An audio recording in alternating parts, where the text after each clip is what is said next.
내일 바이든 대통령과 트럼프 전 대통령의 첫 TV 토론이 열리는 가운데 지난번 토론과는 다르게 이번에는 더욱 엄격한 규칙이 적용될 전망입니다. 미 전역에서 코로나 변이 바이러스가 다시 확산하고 있는 것으로 나타났습니다. 특히 캘리포니아주의 코로나 양성률은 한 달 사이 4.5% 증가했습니다. 뉴욕시에서 급증하는 소매업체 폭력 사태의 대안으로 패닉 버튼 도입 법안이 통과된 가운데 법안을 두고 찬반 논란이 일고 있습니다. 미국에서 악명 높은 바이커 갱단으로 알려진 헬스 엔젤스 베이커스필드 지부 전원이 경찰에 체포됐습니다. LA 카운티가 노숙자 서비스 기금 마련을 위한 판매세 인상 결정 발의안을 다가오는 11월 선거에서 상정한다고 밝혔습니다. 여러분 안녕하십니까? 6월 26일 첫 소식입니다. 미국 대선 후보인 바이든 대통령과 트럼프 전 대통령의 첫 TV 토론이 하루 앞으로 다가왔습니다. 11월 대선의 초반 판세를 결정짓는 토론이 될 것으로 예상되는데 전 세계 이목이 집중되고 있습니다. 워싱턴에서 김수진 특파원입니다. 바이든 대통령은 지난 20일부터 외부 일정도 전혀 잡지 않고 메릴랜드주의 대통령 별장 캠프 데이비드에서 토론 준비에 매진하고 있습니다. 대신 낙태권 폐지의 책임을 트럼프에게 묻는 광고를 공개하며 이번 토론에서 낙태 문제를 집중적으로 다룰 것임을 예고했습니다. I was right around 11 weeks when I had a miscarriage. I was turned away from 2 emergency rooms. That was a direct result of Donald Trump overturning Roe v. Wade. 반면 트럼프 전 대통령은 유세와 선거자금 모금 행사를 예정대로 소화하고 있습니다. 트럼프는 경제와 이민 정책을 집중 거론하며 바이든을 공격할 것으로 보이는데 토론 준비를 할 필요가 없다며 자신만만한 태도를 보이고 있습니다. Right now, Crooked Joe's gone to a log cabin to study, prepare. No, he didn't. He's sleeping now.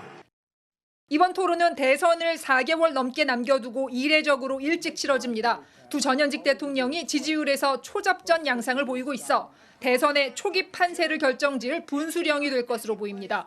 또 고령인 두 후보의 인지력을 확인할 수 있는 기회이기도 합니다. 다음 토론은 9월 10일로 예정돼 있는데요. 이번 토론에서 양쪽 누구든 치명적인 실수를 한다면 당분간 회복이 어려울 수도 있습니다. 워싱턴에서 MBC 뉴스 김수진입니다. 지난 대선 TV 토론에서 두 후보는 서로 목소리를 높이며 혼란스러운 장면을 연출했는데요. 이번 토론에서는 규칙을 더 엄격하게 적용할 예정입니다. 또 후보들의 경쟁력뿐만 아니라 인지 능력과 체력까지 확인시켜야 하며 작은 말실수도 치명타가 될 수 있을 것으로 보입니다. 여준호 기자의 보도입니다. 지난 2020년 트럼프 대통령과 바이든 민주당 대선 후보의 TV 토론.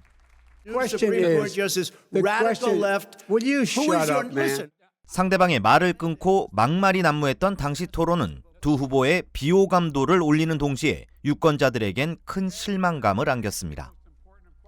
이번 토론에선 상대방이 말할 때 끼어들지 못하도록 발언 기회를 얻은 후보의 마이크만 켜두기로 했습니다. If you look back at the first debate in 2020, it's clear that it has to be that way. 사전 연설문이나 준비된 메모의 반입도 금지됩니다. 두 후보에겐 펜과 빈 메모장 그리고 물 한 병만 주어진 상태로 토론이 진행됩니다. 후보들이 단상에 서는 위치는 동전 던지기로 결정됐습니다. 동전 던지기에서 이겨 선택권이 주어진 바이든 대통령이 TV 화면상 오른쪽을 선택했고 대신 트럼프 전 대통령은 토론에서 마지막 마무리 발언권을 얻었습니다. 조지아주 애틀랜타의 CNN 스튜디오에서 열리는 이번 토론은 4년 전 토론과 같이 청중 없이 진행되며 토론 중간 후보들에게 쉬는 시간이 제공되지만 캠프 관계자들과의 접촉은 금지됩니다. If I'm an advisor, you have to be potentially concerned about the bombastic nature of the former president because of an audience. So absent an audience, my presumption would be he'll be a little more toned down. 90분 동안 진행되는 토론에서 후보의 답변 시간은 질문당 2분이며 상대방 답변에 대한 1분의 반박 시간, 그리고 다시 그 반박에 답변할 1분이 허용됩니다. 현재 두 후보 모두 고령 논란이 있다는 점에서 이번 토론이 치열한 정책 대결 외에도 체력과 인지력의 싸움이 될 것이란 전망도 나오고 있습니다. MBC 뉴스 여준호입니다. 미 전역에서 코로나 변종이 또 한 번 빠르게 확산하고 있는 것으로 나타났습니다. 연방질병통제예방센터 CDC는 지난주부터 미 전역 39개 주에서 코로나 사망자와 입원 건수가 증가했으며 여름철 바이러스가 유행하고 있다고 밝혔습니다. 지난 5월 26일부터 6월 1일까지 코로나 입원 건수는 25% 늘었고 특히 캘리포니아주의 코로나 양성률은 지난달 3%에서 7.5%로 증가했습니다. 전문가들은 코로나19 변종인 KP2와 KP3 그리고 LB1이 동시에 발생하면서 새로운 변종에 감염된 환자가 증가하고 있다고 설명했습니다. 한편 당국은 다가오는 독립기념일 많은 사람들이 실내로 모여들면서 바이러스가 더 확산할 수 있다고 경고했습니다. 최근 뉴욕시의 소매업체에서 폭력 범죄가 급증하자 일명 패닉 버튼 도입을 위한 관련 법안이 추진되고 있는 가운데 이에 대한 찬반 논란이 일고 있습니다. 뉴욕 상원은 직원이 500명 이상인 월마트와 타겟 또는 기타 주요 소매업체 매장에 비상 상황 시 누를 수 있는 패닉 버튼을 설치하거나 직원들에게 휴대폰으로 버튼을 누를 수 있는 기능을 제공하도록 하는 법안을 통과시켰습니다. 패닉 버튼은 긴급 상황에서 도움을 요청할 수 있는 장치로 알람을 통해 경찰이나 응급 서비스 기관의 매장 위치와 비상 상황을 알릴 수 있습니다. 해당 법안은 뉴욕시의 델리 상점이나 소매업체에서 폭력 범죄가 급증해 직원이나 고객들이 위험한 상황에 노출되기 시작하자 제안됐습니다. 하지만 전국 소매연맹과 뉴욕주 식품산업연합 등 일각에서는 해당 버튼이 설치 비용이 많이 드는 데에 비해 범죄를 예방하는 데 효과적이지 않다고 반발했습니다. 특히 도난과 같은 범죄에는 버튼이 아무런 작용도 하지 못할 뿐더러 패닉 버튼 오용으로 인해 불필요한 긴급 출동이 늘어나면서 자원 낭비를 초래할 수 있다고 우려했습니다. 한편 해당 법안은 캐시 호컬 뉴욕 주지사의 서명만을 남겨두고 있습니다. 미국에서 가장 유명한 바이커 갱단이자 악명 높은 헬스 엔젤스의 베이커스필드 지부 전원이 각종 범죄 혐의로 체포됐습니다. 컨카운티 셰리프국에 따르면 헬스 엔젤스 바이커 베이커스필드 지부 갱단 전체를 체포했으며 8건의 수색 영장이 발부됐습니다. 경찰은 31살의 남성부터 57살의 남성까지 모두 7명을 체포했고 이들은 모두 납치와 강도, 범죄적 위협과 총기, 폭행 등 9가지가 넘는 혐의를 받고 있습니다. 또 25정의 총기와 탄약, 탄창 등이 압수됐으며 당국은 갱단 관련 조사를 진행 중이라고 밝혔습니다. 앞서 법무부는 제2차 세계대전 이후 캘리포니아주 폰타나에 설립된 헬스 엔젤스를 불법 오토바이 갱단이자 범죄 조직으로 지정한 바 있습니다. 최근 이민국 직원을 사칭해 현금을 빼돌리는 범죄가 기승을 부리고 있습니다. 오렌지 카운티 경찰국은 최근 미 전역을 돌아다니며 히스패닉계 주민들에게 접근해 현금 등을 갈취한 19살의 라우렌티우 바세아누와 바실 알렉산드르를 2급 강도 혐의로 체포했다고 밝혔습니다. 경찰에 따르면 용의자들은 히스패닉계 노점상들에게 접근해 이민국 직원이라고 소개하고 미국에서 추방하겠다고 협박하며 현금을 갈취하는 강도 행각을 벌여온 것으로 알려졌습니다. 경찰은 용의자들 모두 루마니아 국적으로 미국에 불법 체류 중이었던 것으로 추정된다고 전했습니다. 경찰은 이민국 직원을 사칭한 사기가 기승을 부리고 있다면서 현금을 갈취하는 방법도 더욱 정교해지고 있는 만큼 각별한 주의가 필요하다고 당부했습니다. LA 인근 스톡턴에서 50대 남성이 이동식 주택에 고의적으로 불을 질러 일가족이 모두 숨지는 사건이 발생했습니다. 스톡턴 경찰국은 오늘 오전 6시 30분쯤 스톡턴 지역에서 불을 질러 여성 1명과 아이 2명 등 일가족을 숨지게 한 혐의로 59세 호세 카르모나를 추적 중이라고 밝혔습니다. 용의자는 일가족이 자고 있던 주택에 불을 지른 뒤 도주한 것으로 알려졌습니다. Yeah, this is definitely heartbreaking. It's a shock to not only the family of the victims, but also our community. Definitely want to, consider him dangerous. We don't want anybody approaching him. 한편 경찰에 따르면 용의자와 피해 여성은 아는 사이였던 것으로 확인됐지만 구체적인 정보는 밝혀지지 않았습니다. 노숙자를 지원하기 위한 LA 카운티의 판매세 인상안이 11월 선거에서 결정될 전망입니다. LA 카운티 슈퍼바이저 위원회는 노숙자 서비스 기금 마련을 위한 판매세 인상을 결정하는 주민 발의안을 오는 11월 선거에 상정하기로 했다고 밝혔습니다. 앞서 지난 2017년 노숙자 임시 쉘터와 영구주택 지원 전용 기금을 위해 2027년도까지 판매세 0.25센트를 인상하는 주민 발의안 H가 통과된 바 있습니다. 이번 발의안에서는 기존 발의안인 H를 폐지하고 판매세를 0.5센트 인상하는 내용을 담고 있습니다. 만약 이번 발의안이 통과될 경우 LA 카운티는 연간 12억 달러의 추가 비용을 노숙자 대책 마련 기금으로 사용할 수 있게 됩니다. 하지만 현재 일각에서는 법안 통과로 일부 지역에서 판매세가 10%를 넘어설 수 있고 수십억 달러를 지출해도 실질적으로 노숙자 문제가 해결되지 않는다며 반발의 목소리도 커지고 있습니다. 미 전역에서 판매된 유명 어린이 장난감에서 인체에 해로운 성분이 발견돼 대규모 리콜 조치됐습니다.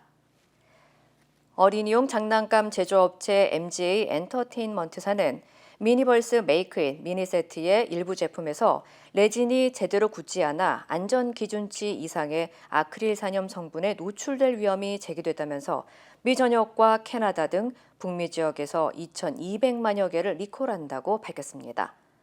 리콜 대상은 미니버스 메이크잇 가전제품 세트와 피자 파티 세트, 할로윈 세트 등 30여 가지 종류며 아마존이나 타겟, 월마트 등 주로 대형 소매업체에서 판매된 것으로 확인됐습니다. 연방소비자제품안전위원회는 장난감에 사용되는 레진이 굳어있지 않고 액상으로 남아있을 경우 아크릴 산염에 노출돼 피부와 눈, 호흡기 등에 치명적인 영향을 줄 수 있다고 경고했습니다. 현재까지 리콜과 관련해 피부 화상과 호흡기 통증, 천식 등 26건의 부상 사례가 보고된 것으로 알려졌습니다. 한편 MGA 엔터테인먼트사는 해당 제품을 구매한 고객은 제품을 구매처에서 환불받거나 교환할 것을 당부했습니다. 러시아가 한국이 우크라이나에 살상무기를 제공할 경우 한러 관계는 치명적인 결과를 맞게 될 거라고 경고했습니다. 러시아 외무부는 주 러시아 한국 대사를 직접 불러 한국의 대립적 정책을 재검토하라고 촉구했습니다. 김윤미 기자입니다.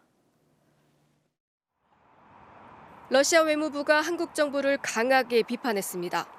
마리아 자하로바 러시아 외무부 대변인은 현지 시간으로 26일 열린 브리핑에서 한국이 우크라이나에 살상 무기를 제공한다면 한러 관계는 치명적인 결과를 맞게 될 거라고 경고했습니다. 지난 19일 북러가 체결한 전략적 동반자 관계 조약과 관련해 한국 대통령실이 우크라이나에 대한 살상 무기 지원 문제를 재검토할 수 있다고 발표한 것에 대한 반응입니다. 자하로바 대변인은 또 미국과 그 동맹국들이 대화 대신 대결의 길을 택한 탓에 한반도 상황이 위험한 경계선 위에서 흔들리고 있다고 주장했습니다. 이날 브리핑에선 러시아가 대북 제재를 수정하기 위해 구체적인 계획을 짜고 있다는 언급도 나왔습니다. 자하로바 대변인은 동북아 긴장 완화를 위해선 대북 제재 수정이 효과적인 조치가 될 거라면서 이미 제재 취소를 포함해 몇 가지 조치를 구체적인 시간 순서로 구축할 것을 제안한 바 있다고 밝혔습니다. 이날 안드레이 루덴코 러시아 외무차관은 이도훈 주 러시아 한국 대사를 청사로 불러 한국 정부의 대립적 정책을 재검토하라고 촉구하기도 했습니다. 그는 동북아시아의 평화와 안정, 화해를 위한 방법을 모색하길 바란다면서도 수십 년간 쌓아온 건설적 협력의 산물이 파괴된 것은 한국의 현재 지도부 탓이라고 강하게 비판했습니다. MBC 뉴스 김윤미입니다. 힘들고 어려울 때 실력 있는 변호사가 필요하십니까? 60년 역사의 대형 로펌 KMFM 로펌의 최미수 변호사와 함께하세요. 교통사고, 민사법, 형사법, 가정법 등 풍부한 경험과 최고의 실력으로 완벽하게 도와드립니다. 최고의 보상을 책임지는 실력 있는 대형 로펌. 도움이 필요할 때 강한 힘이 되는 변호사. KMFM 로펌 최미수 변호사.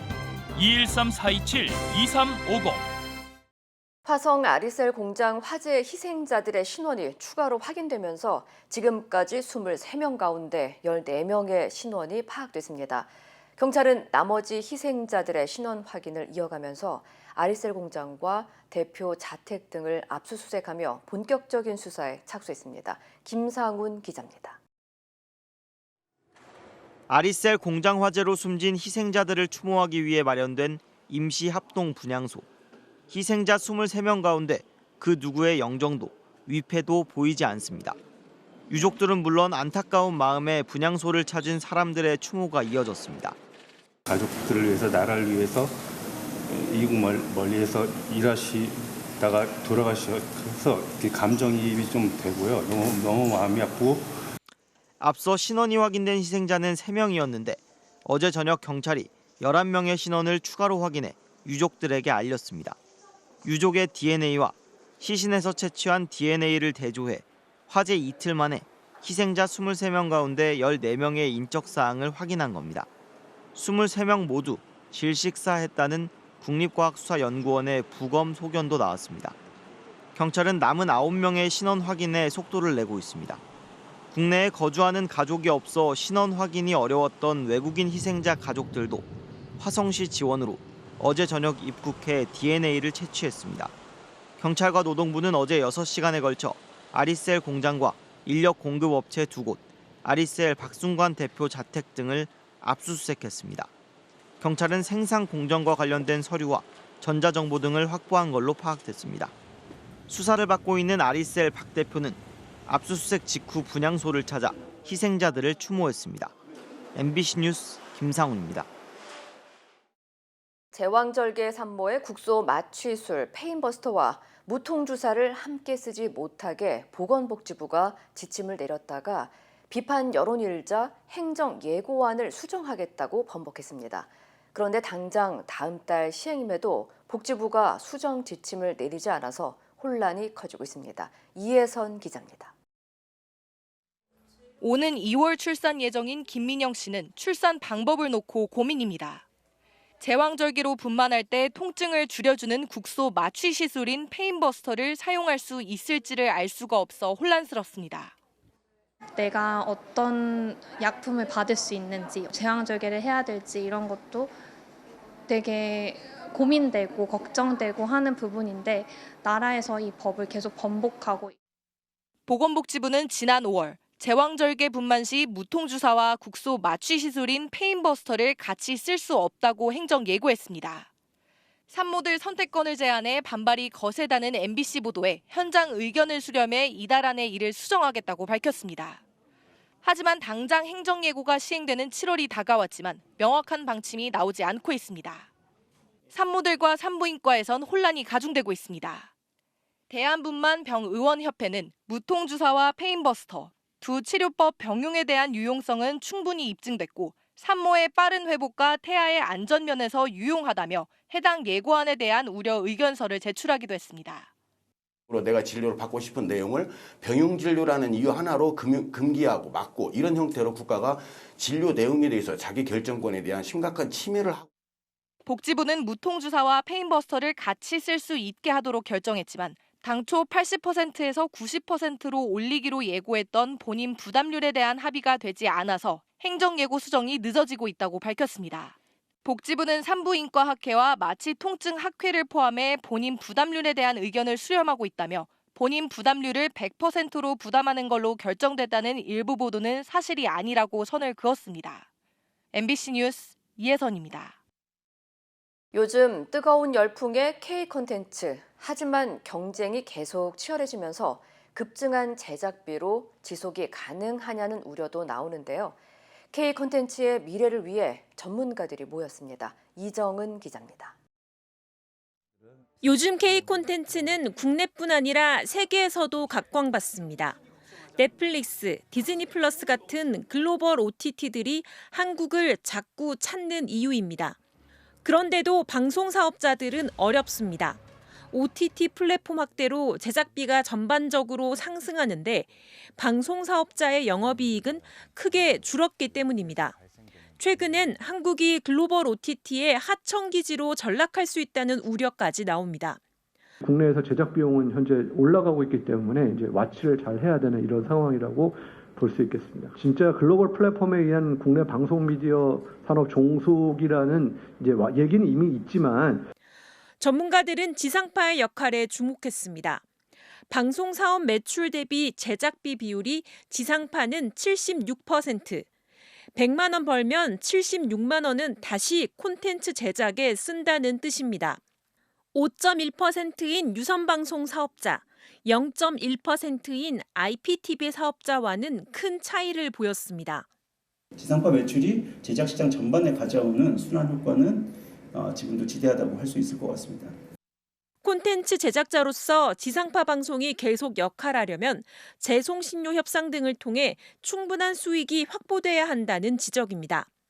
그래야만 양질의 콘텐츠를 다시 생산을 할 수 있고 그 양질의 콘텐츠를 플랫폼사들이 또 유통을 시키면서 플랫폼사들의 이 건강한 성장도 이루어낼 수 있는 것이 아닌가. 콘텐츠를 제작하는 사업자에게 제대로 된 투자가 이루어져야 한다는 건데 구체적인 방법으로 정부의 매칭 펀드, 플랫폼 사업자가 참여하는 콘텐츠 펀드 등도 제시됐습니다. MBC 뉴스 이정은입니다. 줄리언 어산지는 정부 기밀을 폭로해 미국 방첩법 위반 혐의로 재판을 받았다가 풀려났는데요. 어제 오후 호주 캔버라 공군기지에 도착했습니다. 관련 소식 전해드립니다. 비행기 문을 열고 나온 어산지가 불 끈진 주먹을 들어올립니다. 카메라를 향해 손을 흔들기도 하는데요. 마중 나온 아내와 아버지와도 포옹을 나눕니다. 어산지가 가족들과 함께 호텔로 돌아간 뒤 어산지의 아내 스텔라가 기자회견에 참석했는데요. 스텔라는 어산지의 회복이 최우선 과제라며 그는 항상 인권과 피해자를 옹호할 것이라고 말했습니다.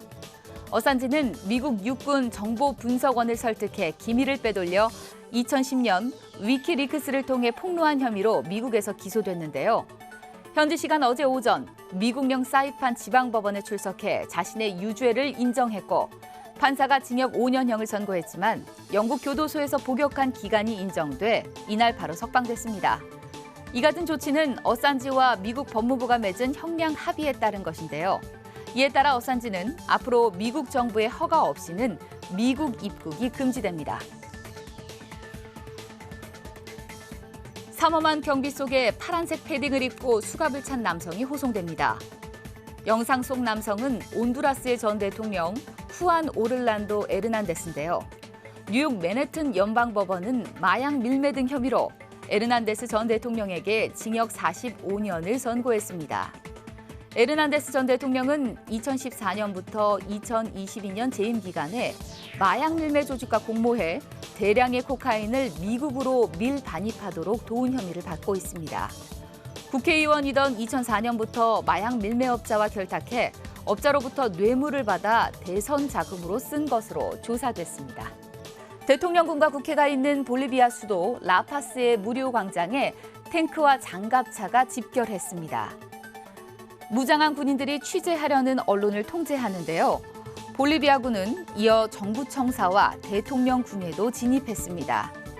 루이스 아르세 볼리비아 대통령은 쿠데타를 주도한 호세 수니가 합참 의장과 대치했는데요. 군 통수권자로서 이런 불복종을 용납할 수 없다며 철수를 명령했습니다. 수니가 장군은 내년 대통령 선거에 출마가 유력한 모랄레스 전 대통령을 향해 군을 향한 모욕적 언행을 받아들일 수 없다고 말했습니다. 현지에서는 모랄레스에 반대하는 군이 아르세 현 대통령에게도 외면받을 위기에 처하자 병력을 동원한 것으로 분석하고 있습니다. 호주에 있는 한 미술관의 여자 화장실입니다. 문을 열고 들어가니 벽에 그림들이 붙어 있죠. 다름 아닌 파블로 피카소의 그림들입니다. 2020년 개관한 호주 호바트 모나 미술관은 여성 전용 전시관인 레이디스 라운지를 만들었습니다. 미술관은 이 공간이 여성이 겪었던 역사적 불이익에 대한 대응이라고 주장했지만 법원은 지난 4월 미술관이 차별금지법을 위반했다고 판단했습니다.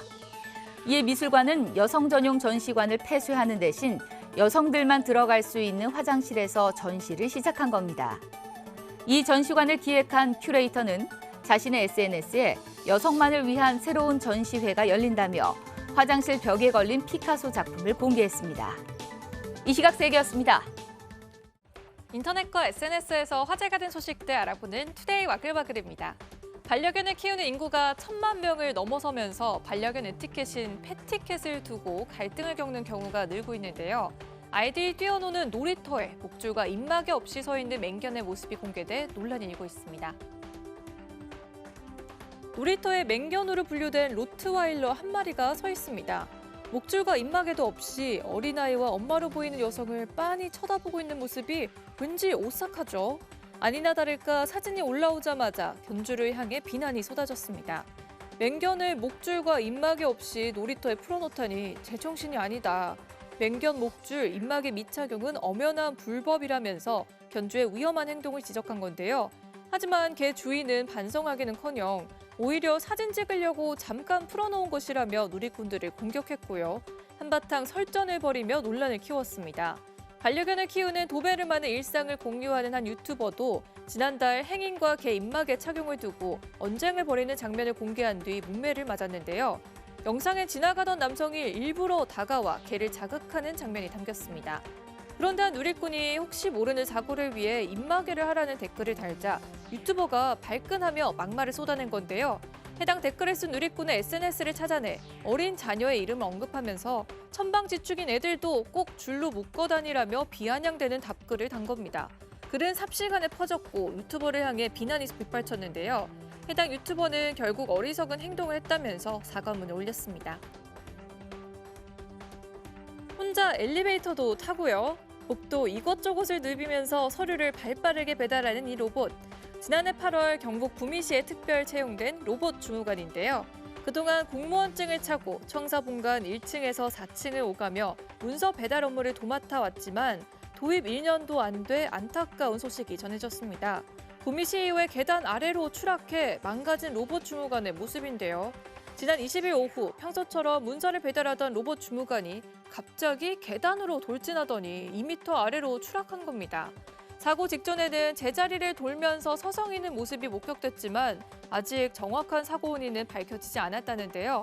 로봇 주무관의 파손 소식에 누리꾼들은 로봇 오작동 같다면서도 일이 얼마나 힘들었으면 계단으로 뛰어내렸겠느냐며 익살스러운 댓글을 달았습니다. 가끔 하늘에서 신기한 모양의 구름이 보일 때가 있죠. 최근 불볕더위가 이어지고 있는 홍콩에서 마치 합성 같아 보이는 강아지 구름 사진이 공개돼 온라인에 뜨겁게 달궜습니다. 해가 진 뒤 땅거미가 내린 저녁, 산 너머 하늘에 푸드를 닮은 구름이 떠 있습니다. 지난 20일 홍콩 추에난 지역에서 포착된 사진인데요. 사진을 본 누리꾼들은 합성 사진 같다, 강아지가 산을 오르는 듯한 모습이 너무 신기하고 귀엽다는 반응을 보였습니다. 홍콩 기상청은 이런 강아지 모양 구름을 청천저군이라고 부른다면서 고도 2,000m 이하에서 형성되는 낮은 구름으로 여름철 맑은 날에 흔히 나타난다고 설명했는데요. 실제로 지난달 6일에도 홍콩의 한 도로 위 하늘에서 강아지 모양 구름이 포착돼 눈길을 끌었습니다. 한 남성이 보도블럭 위에 팝의 황제 고 마이클 잭슨의 초상화를 그립니다. 그런데 자세히 보니 그림 재료가 좀 특이해 보이죠? 다름 아닌 곡물인데요. 얼굴 부분에 옥수수를 하나하나 올리고요. 머리카락은 검은 씨앗으로 메웁니다. 현지 시간 25일 코소보의 한 예술가가 마이클 잭슨 서거 15주년을 맞아 곡물 초상화 그리기에 도전했는데요. 옥수수와 쌀, 콩 등 곡물과 씨앗들을 활용해 가로 1.7m, 세로 2.5m의 초상화를 완성했고요. 그림을 그리는 데 쓰인 곡물의 양만 80에서 100kg에 달했다는데요. 초상화를 완성한 남성은 마이클 잭슨은 항상 자신의 우상이었다면서 서거 15주년을 맞아 초상화를 완성할 수 있어 영광이었다고 말했습니다. 투데이 와글와글이었습니다.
이상으로 6월 26일 수요일 뉴스를 마칩니다. 시청해주신 여러분 고맙습니다.